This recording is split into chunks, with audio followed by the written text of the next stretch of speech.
I don't understand how you get celebrated for being homophobic. How do you get uncanceled because you're homophobic? I don't understand that. I remember when this happened, it made headlines and it wasn't for the reason that you would think. They said, y'all better leave my homophobic, crazy grandfather alone. But at one point, this family had their faces on everything. Cups, t-shirts, napkins, like they were everywhere. It was just so crazy. I honestly haven't even heard people talk about this family in years. Like they literally came and went, no shade.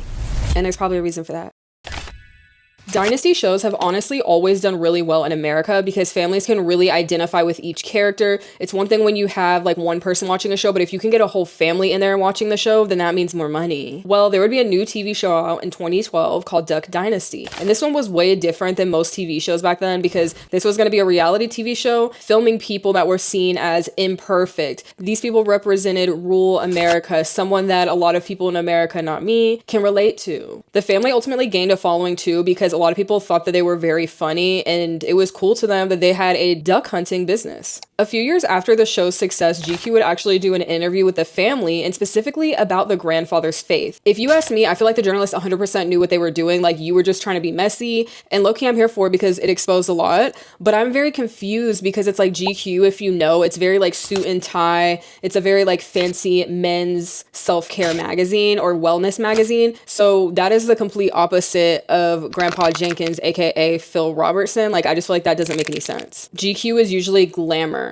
Anyway, the journalist asked him what he thought was sinful, and instead of talking about wearing tank tops, which is a sin, dancing, divorce, greed, fear of judgment, or anything else, he decides to say this instead. He says, quote, "Start with a gay behavior and just morph out from there. Getting with animals, sleeping around with a lot of women." He then quotes a Bible verse and says he doesn't judge anyone, he just leaves it up to God. He says another crazy quote that goes, "Whether they're gay, drunks, or terrorists, God will sort them out later." Like, oh? So does that apply to you? Because I feel like having a baby on your wife is very sinful. I feel like getting in altercations with a man and a woman back in the 70s, that seems very sinful. Or are we picking and choosing and it just doesn't apply to you? Because you know how people love to cherry pick sins. He went on to paraphrase a biblical passage from 1 Corinthians by saying, "Don't be deceived, neither the adulterers, the idolaters, the male prostitutes, the homosexual offenders, the greedy, the drunkards, the slanderers, the swindlers, they won't inherit the kingdom of God. Don't deceive yourself, it's not right." Why are we like comparing gay people to people that hurt other people? Like that's just so crazy. Like, do you understand how you sound? Do you actually understand how you sound? The swindlers, are you not a swindler? The greedy, are you not greedy? And how is someone a homosexual offender? What is a homosexual offender? You just made that up. You just made that up. And then he goes to say something really ignorant, like a man should only find a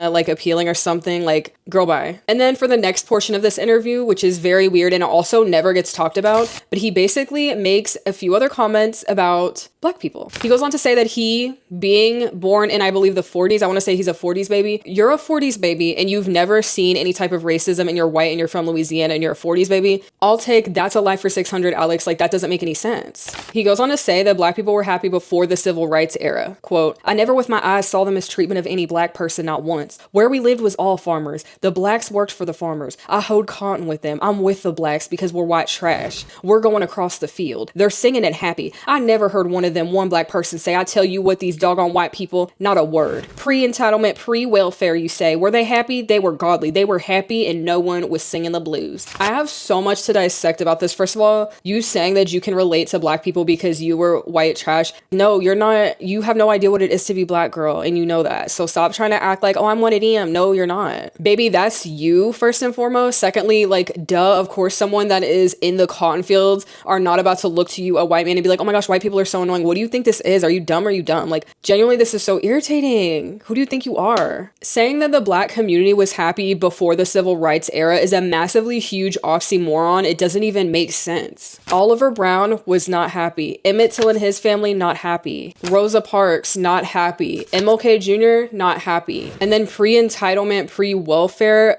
do white people not go on welfare? Like, why are you making it seem like it's only Black people on welfare? Like, if there's anything I can't stand is somebody from a small town that acts like, oh, it's only Black people that act like this. No, no, no, no, no. We're not about to play that game. White people do everything that people say that Black people do. There is everything across the board with all races. And I just feel like if you're grown and you're still not comprehending that, if you still think that it's only Black people stealing, robbing, then y'all haven't seen the world or experienced it. That's all I'm trying to say.